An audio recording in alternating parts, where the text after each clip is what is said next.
अस्सलाम वालेकुम नाजरीन, मैं हूं आपका होस्ट यासिर शामी और आप देख रहे हैं डेली पाकिस्तान फेसबुक लाइव। आज हमारी खुशनसीबी है कि हमारे दरमियान तहरीक लब्बैक पाकिस्तान के सरबरा जनाब अलामा खादिम हुसैन रिजवी साहब मौजूद हैं। इनसे बराह रास्त गुफ्तगू करेंगे, इनसे कुछ सॉफ्ट सवालात भी करेंगे, कुछ तल्ख सवालात भी करेंगे, इनकी शख्सियत के बारे में भी जानने की कोशिश करेंगे और वो पहलू जो आज से पहले आप लोग नहीं जानते। दुनिया भर में जो लोग हमें देख रहे हैं उनसे ये मैं इल्तमास करता चलूंगा कि खादिम हुसैन रिजवी साहब जो भी कहेंगे ये उनका जाती मौक़िफ़ होगा और इनकी तरफ सवालात की तरफ भी बढ़ेंगे और मशकूर हैं हम इनके कि इन्होंने डेली पाकिस्तान को टाइम दिया। सबसे पहले तो मैं आपका शुक्रगुजार हूं। मुझे ये बताइएगा कि हर पार्टी का एक मंशूर होता है, आपने अब सियासी पार्टी बनाई है, मजहबी जमात को भी साथ साथ लेकर चल रहे हैं, तो उस सियासी पार्टी का नाम किस बुनियाद पर लब्बैक पाकिस्तान तहरीक रखा गया है और उसका सियासी मंशूर क्या है? बिस्मिल्लाहिर्रहमानिर्रहीम, अस्सलातु वस्सलामु अलैका या सय्यदी या रसूल अल्लाह वाला आलिका व असहाबिका या खातमुन नबिय्यीन। बहुत बहुत आपका शुक्रिया, आप तशरीफ लाए। अल्लाह रब्बुल आलमीन आपको दोनों जहानों की इज्जतों से नवाजे। हमारा मंशूर दो लफ्जी है कि नजरिया पाकिस्तान की हिफाजत करना और रसूलुल्लाह सल्लल्लाहु अलैहि वसल्लम के दीन को तख्त पर लाना, बस यही मंशूर है आपका। तो लामा साहब बताइएगा, मुमताज हुसैन कादरी के मामले पर आपका बड़ा दो टोक मौकफ रहा।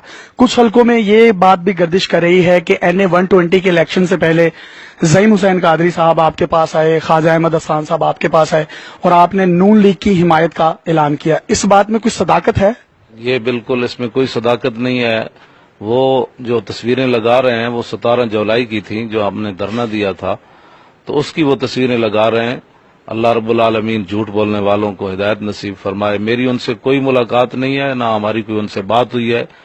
हम ऐसे लोगों के साथ कैसे बैठ सकते थे जिन्होंने बिला वजह मुमताज कादरी को फटे लगाया, मस्जिदों से स्पीकर उतारे और गैर मुस्लिमों को, मिर्जाइयों को इन्होंने बहन भाई कहा और कुरान और हदीस को निसाब से निकाला और ये कहते हैं पाकिस्तान बड़ी जल्दी लिबरलिज्म की तरफ जा रहा है। तो आप सोच सकते हैं हम उनसे बैठकर उनकी हिमायत कर सकते?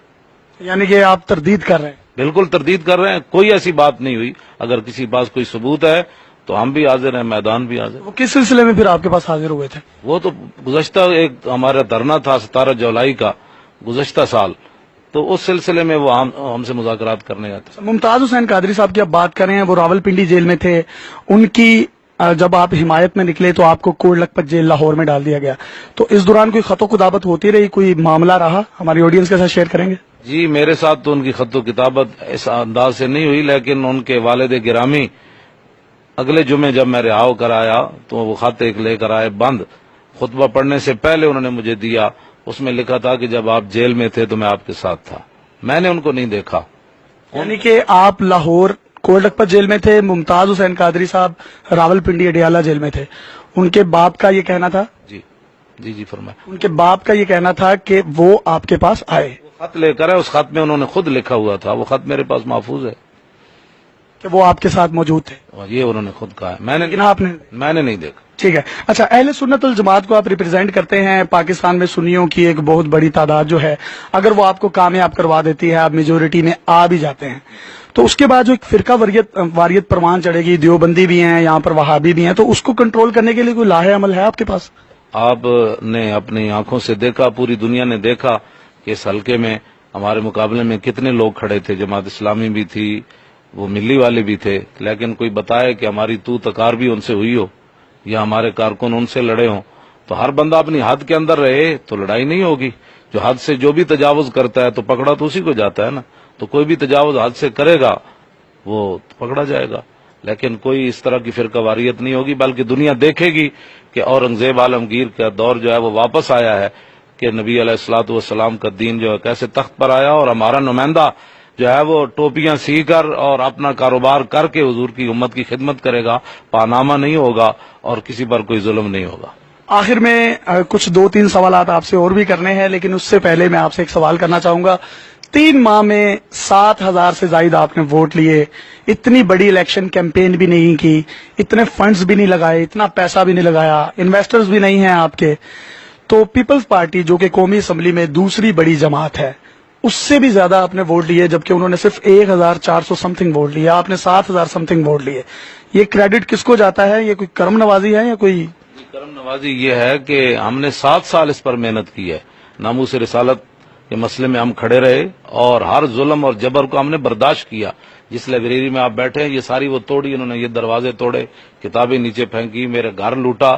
اس کے باوجود ہم نے فریاد نہیں کی، مجھے دوسری منزل سے گھسیٹ کر لے گئے. کون لے گیا؟ پولیس والے لے گئے، اور کون لے گیا؟ شہباز شریف کے کہنے پر لے گئے، اور کون لے گیا؟ نہیں، آپ پولیس والوں سے نہیں ڈرتے؟ اس بات کا جو ہے میں گواہ ہوں، یہ پوری دنیا جو اس وقت ڈیلی پاکستان پہ سن رہی ہے وہ بھی گواہ ہیں کہ ایک ایسے سابق army chief general Raheel Sharif صاحب، جو کہ آرمی چیف بھی رہے پاکستان آرمی کے، ان پر کوئی بات کرنا جو تھا اس وقت، کیونکہ ان کی فین فالوئنگ بہت زیادہ تھی، کوئی بھی ان کے خلاف بات نہیں کرتا تھا. آپ نے ان کو گالیاں بھی دی، مختلف القابات سے بھی نوازا، لیکن آپ کو کسی نے ہاتھ تک نہیں لگایا. ایسی کون سی گدڑ سنگھی ہے، ایسی کون سی ایمانی طاقت ہے آپ کے پاس؟ میں نے ان کو جو ہے نا وہ سیدھی راہ دکھانے کی کوشش کی. گالیاں میں نے ان کو سخت جملے کہے کہ آپ صلاح الدین ایوبی نور الدین زنگی کے وارث ہیں، اور یہ موقع ہے کہ امت مسلمہ آپ کے پیچھے کھڑی ہے، آپ کفر کو للکارے. تو پاور اسلام کی ہے، جو پاور صحابہ کو 8 تلواریں لے جا وہ پکڑا کر بدر میں لے گئی نا، وہی پاور میرے ساتھ بھی ہے. وہ اس پاور کے ہوتے ہوئے کسی وما تشاؤون الا ان یشاء اللہ، لوگوں کے چاہنے سے کچھ نہیں ہوگا، وہی ہوگا جو رب چاہے گا. تو آپ کو کوئی خوف نہیں، کوئی ڈر نہیں؟ ابھی ہم تو جان لیے پھرتے ہیں. ہر وقت میری گاڑی پر انہوں نے فائرنگ کی خوشاب میں، تو میں نے ٹانگیں باہر نکال کر کہا کہ مجھے کہتے ہیں خادم حسین رضوی، اور یہ گردن میں نے حضور کے لیے رکھی ہوئی ہے، جب مالک چاہیں لے لیں. چلے جی، اگر اللہ تعالیٰ آپ کے ایمان کو سلامت رکھے. اور مجھے بتائیے گا مذہب میں جدت کو کس طریقے سے دیکھتے ہیں؟ مذہب ہے ہمارا تو حضور آخری نبی ہیں، نبی علیہ السلام وہ دین دے کر تشریف لے گئے. حضور نے خود فرمایا کہ میں وہ دین دے کر جا رہا ہوں جس کا دن بھی دن ہے اور رات بھی دن ہے، اس پر کبھی تاریکی نہیں آئے گی. وہ ہماری سوچ اور فکر کی تاریکی ہے، جہاں ہم نے خود اسلام کو پیچھے پھینک. اقبال کہتا ہے حفظ قرآن آئین دوست. اقبال کہتا ہے تیرا کام تو تھا یہ قرآن اٹھا کر پوری دنیا میں جاتا، لیکن تو نے تو اس کو پیٹ کے پیچھے رکھ دیا، تو اب کس لیے باتیں کرتا ہے؟ جی، گفتگو کو تھوڑا سا لائٹ کرتے ہیں، آخری سوال ان سے کریں گے اور اجازت چاہیں گے. علامہ صاحب، آپ بڑے ہو کر، یعنی کہ جب چھوٹے تھے، آپ نے یہ کیوں نہیں سوچا کہ میں انجینئر بنوں گا؟ آپ نے یہ کیوں نہیں سوچا میں بزنس مین بنوں گا؟ آپ کا اتنا اچھا حافظہ ہے، احادیث پر اتنی کمانڈ ہے، بہت زیادہ تفاسیر بھی آپ نے قرآن شریف کی لکھی اور لیکچرز بھی دیتے ہیں مختلف مدارس میں. حافظہ اتنا اچھا ہونے کے باوجود عالم دین ہی کیوں بنے؟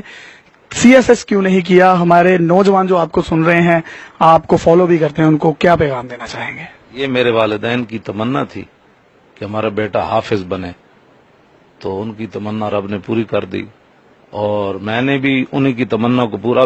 دوسری بات یہ بھی ہے کہ ڈاکٹر بھی، حافظ بھی، وکلاء بھی، اور انجینئر بھی، اور حضور کے سارے غلام مجھ سے جو ہے وہ محبت کرتے ہیں. اور یہ انجینئر بن کر شاید کلام اقبال میں نہ سمجھتا، سمجھ آئیے. حافظ بن کر اب میں بڑے بڑے لوگوں کو کہتا ہوں اس کا ترجمہ کیا، وہ کہتے ہیں پتہ نہیں اقبال کیا کہہ کر گیا. تو یہ قرآن اور حدیث کی برکات ہیں کہ آج انجینئر بھی مجھے سنتے ہیں، ڈاکٹر بھی سنتے ہیں، اور بڑے بڑے لوگ بھی کہتے ہیں بات صحیح کرتا ہے. بچپن میں شرارتیں کرتے تھے؟ شرارتیں میں نے نہیں کی، میری والدہ بھی مجھے کہتی تھی. کیوں؟ بس وہ اللہ تعالیٰ نے کوئی کام لینا تھا نا، کہ یہ وہ شرارتوں والی تصویریں بن جاتی تو لوگوں نے کہنا تھا یہ وہ خادم حسین رضوی ہے. بلکہ میں تو دوران طالب علمی بھی باوضو ہو کر رہتا بھی تھا اور سوتا بھی باوضو تھا. آخر میں کوئی اپنی جماعت کا، سیاسی جماعت کا، مذہبی جماعت کا، یا اپنا پیغام امت مسلمہ تک پہنچانا چاہتے ہیں؟ مسلمہ اگر دوبارہ اوپر اپنی عزت بحال کرنا چاہتی ہے تو اقبال کی زبان میں یہی ہے، زاں کے ملت را حیات از عشق اوست اور برگو ساز کائنات از عشق اوست. کہ امت مسلمہ دوبارہ اپنا کھویا ہوا مقام بحال کرانا چاہتی ہے تو اپنے دلوں کے اندر حضور کی عشق اور محبت پیدا کرے. تو جی، علامہ خادم حسین رضوی صاحب ہمارے درمیان موجود تھے. ان کے ہم بہت مشکور ہیں کہ انہوں نے اپنی قیمتی ساعتوں میں سے کچھ ٹائم ڈیلی پاکستان کے لیے نکالا. اللہ تعالیٰ ان کا اگر مشن جائز ہے، ان کی نیت صاف ہے، تو اس میں ان کو نہ صرف جو ہے آگے لے کر جائے اور اس کو قبول بھی فرمائے اور ان کو ترقی بھی دے اور ان کو کامیاب بھی کرے. اپنے ہوسٹ یاسر شامی کو اجازت دیجیے اور دیکھتے رہیے ڈیلی پاکستان فیس بک لائیو. اللہ حافظ.